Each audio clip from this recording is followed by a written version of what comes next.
দুধ কলা দিয়ে আমি কাল সাপ পুষতি এতদিন। আমার বাড়িতে আমি কোনো কাল সাপ রাখুন না। বাইরে বাইরে আমার বাড়ির থেকে।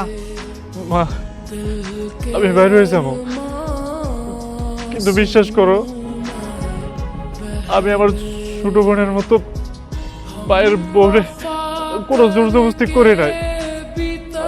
রাফি, রাফি তুই তো আমার ভাই, তুই তো জানোস আমি কেমন।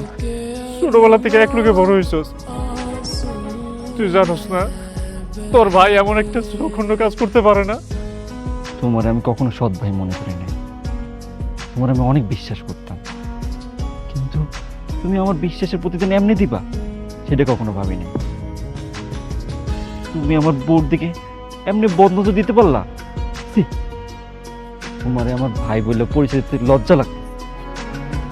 আসলে সৎ সৎই থাকে, সৎ কখনো আপন হয় না।